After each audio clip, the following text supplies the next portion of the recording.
The Vice-Dean collapsed and died right in the middle of the celebration banquet. And the one who poisoned him? None other than the always smiling Nike. That's when the truth behind the explosion from 3 years ago finally came to light. During the banquet, Mark and Leo were chatting with the Vice-Dean's secretary, who drunkenly spilled that everything the Vice-Dean had today was built on what happened 13 years ago. That day, Bill was promoted to professor at the Royal Healing Institute, thanks to a personal recommendation from Minister Steve. But then, the secretary passed out drunk, so communication was cut off. Meanwhile, Sophie's little brother had been impaled by a 2-meter-long staff. Desperate, she doubled the payment and rushed him toward the institute. Mark suspected that someone had saved Steve during the explosion all those years ago. Many guessed that maybe someone else rescued Steve, but Bill stole the credit. Bob's disappearance? Possibly because he found out the truth and had to vanish for his own safety. Mark and Amy speculated that the Vice-Dean had used a life transference spell, sacrificing someone else's vitality to keep Steve alive. And Bob? He might have survived and gotten close to Bill just to get revenge. But Mark? He didn't care about vengeance. He just wanted intel on his master. Everything else, he figured, could be handed off to Nike. At the banquet, Sophie burst in with her injured brother. The Vice-Dean, seeing they were of a lower race, ordered them removed immediately. Sophie dropped to her knees and begged Mark for help. Ignoring Bill's protests, Mark leapt down with Minnie. Leo was stunned, but watching Mark rush to help, no matter the person's status, snapped something in it. By the time Leo ran over to help, Mark had already stabilized the boy. Wendy gave Leo a nod of approval. Later, Mark delivered his report to Nike. Mission complete. Nike wasn't even surprised. He simply said he'd make an appearance at Bill's celebration. He told Mark the withdrawal paperwork would be ready the next day, along with info on his master. That night, Wendy and Leo threw Mark a little farewell party. Leo cried like a baby. The next morning, Wendy remembered a letter she had to give Mark, so she doubled back to Nike's office. There, she found an old photo in a drawer, a young Bill from 13 years ago. The mystery started to unravel. Back then, Bill wasn't recognized by the establishment, but he stumbled upon the explosion site and used life transfer magic to give Steve someone else's lifespan. The secretary had captured everything in a photo. To keep him quiet, Bill promised favors and power. And that photo? A young Bob and Nike's fiancée.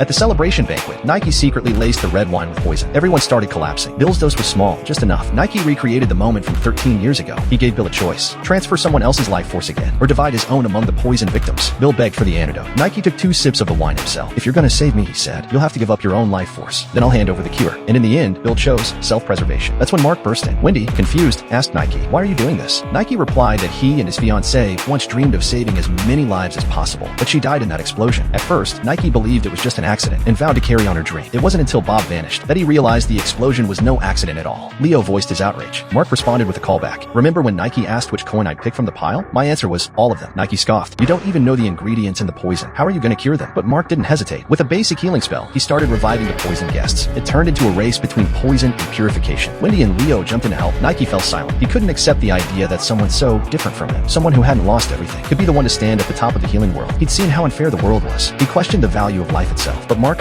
and the others, they were the ones truly carrying on his fiancée's kindness. One by one, everyone woke up. The Vice-Dean begged them for help. No one moved. Finally, Mark said he'd do it, but only for an insane treatment fee. And then he healed him. Later, Mark met with Whitehair, who'd been tracking Nike. Turns out, the poison Nike used wasn't even lethal. It was Bob who had added the deadly toxin. If Nike truly didn't intend to kill, Whitehair said, then I'll let him go, just this once for your sake. As Mark walked away, Nike called out. There was still something bugging him. They realized Bob couldn't have survived back then unless someone helped him. And this whole thing might not just be about revenge. Now that Mark had ruined Bob's plan, Bob might come after him next. But for now, Mark finally had the info on his master. He left the Royal Healing Institute behind. But back home, plenty more trouble was waiting for him.